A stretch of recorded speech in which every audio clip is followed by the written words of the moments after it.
за основните заложби во областите на човековите права, културата и социјалната заштита. Ке зборува госпоѓата Никица Корубин. Повелете. Благодарам. Почитувани, ние денеска зборуваме за програмски заложби за општеството кое го немаме. Зборуваме за државата која е потполно окупирана. Зборуваме за институции кои се узурпирани, зборуваме за уништена иднина. Ние живееме во лажна реалност и треба да ни е на сите јасно дека она што го создаваме е општество од почеток, нов систем од почеток, нови вредности од почеток.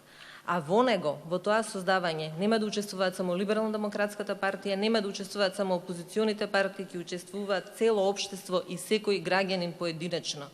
Треба да вратиме моќта на поединецот. Без ниту една област од општеството не може општеството да функционира како целина. Ниту социјалната политика, ниту културата, ниту човековите права за кои јас денеска ќе ви зборувам. Ќе започнам со културата. Основен принцип на функционирањето на културата е незината слобода и не само на културата. Креативното изразување е неподложено на политичка инструментализација и притисок. Слободата создава прогрес, а либералната држава ја негува слободата.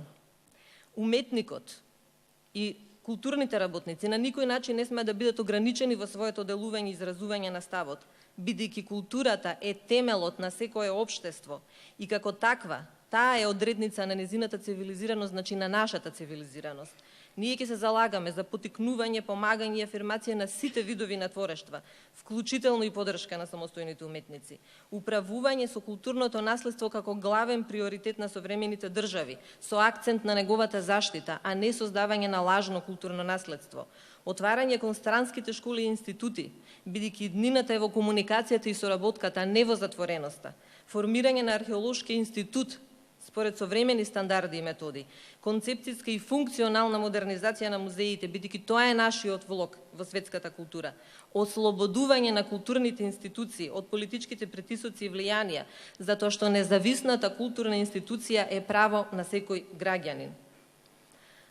Кога се загрозени основните човекови права и погазени, како што е случајот кај нас, тогаш е загрозено и постоењето на функционалното општество како такво. Ние немаме ниту едно право моментално во оваа држава.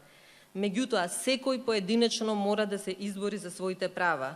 Подаништвото е личен избор, кој со себе го повлекува целото општество и ја стимулира узурпацијата на државните институции.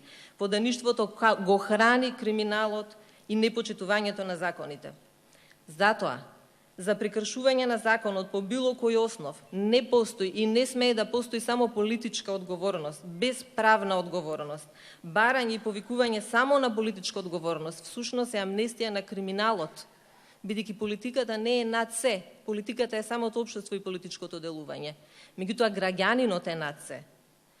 Ние ќе се залагаме за слободна и автономна личност, преку информирање на граѓаните за нивните права, нивното остварување, нивната заштита, промоција на индивидуата и на индивидуалноста. Правото на приватност како апсолутен приоритет за заштита на личниот живот, од секако вид на недозволено влијание во приватноста на граѓаните, владење на правото преку целосна подчинетост и врзување на државата со правото, заштита на човековите права по сите основи по кои се нарушени или се целосно погазени преку суштинско, а не формално функционирање на институциите.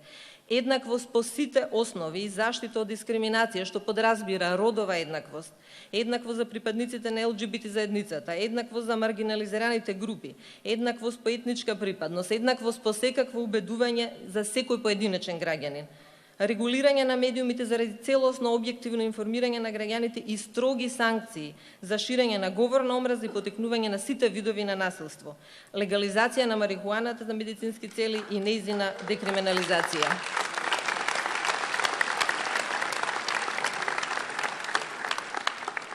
Во областа на социјалната политика ќе се залагаме за донесување на вистински, а не декларативен антидискриминаторен систем, помош за лица и семејства кои имаат членови со тешка попреченост, значи вклученост на сите групи, воведување на сервисни услуги на старите и неподвижни лица, подигнување на стандардите за заштита на децата, помош на други ранливи категории на граѓани, одржлив пензиски систем, А тоа не е она што денеска ние го имаме. Треба да знаеме дека социјалната политика е одговорност, а не милосрдие од државата кон своите граѓани. Таа не смее да зависи од добрата волја на државата.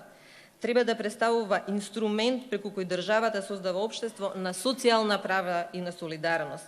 Се залагаме за функционално општество, бидејќи никој не е над законот, ама граѓанинот е над се. Благодарам.